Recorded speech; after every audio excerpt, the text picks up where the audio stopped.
Hop.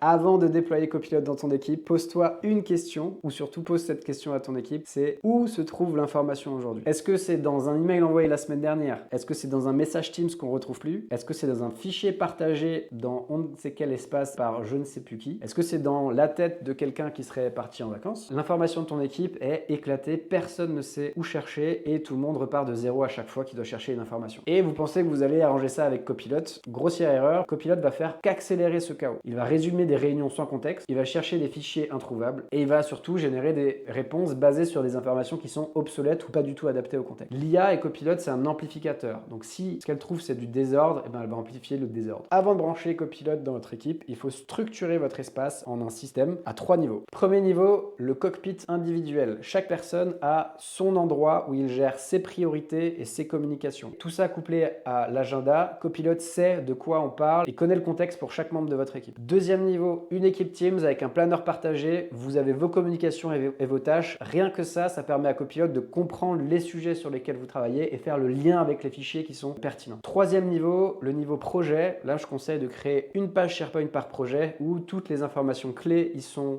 consolidées. Documents clés, jalons, ressources, personnes clés, risques. Non seulement tout le monde voit la même chose au même moment, mais en plus Copilot peut répondre avec les réponses les plus récentes et les plus actuelles. Mon conseil, c'est prendre 5 minutes tous les matins avant même d'ouvrir les mails pour s'assurer que chacun de ces 3 niveaux soit bien en ordre. Et comme ça, on s'assure que déjà l'information est au bon endroit, au bon moment, partagée avec les bonnes personnes. Et surtout, c'est la condition pour que Copilot soit vraiment utile et vous apporte vraiment des résultats et pas seulement des réponses. Sans ça, tu n'as pas un assistant IA, tu as juste un amplificateur de chaos. Si tu veux voir comment mettre ça concrètement en place, dis-le moi en commentaire et on pourra faire une vidéo dessus. Voilà.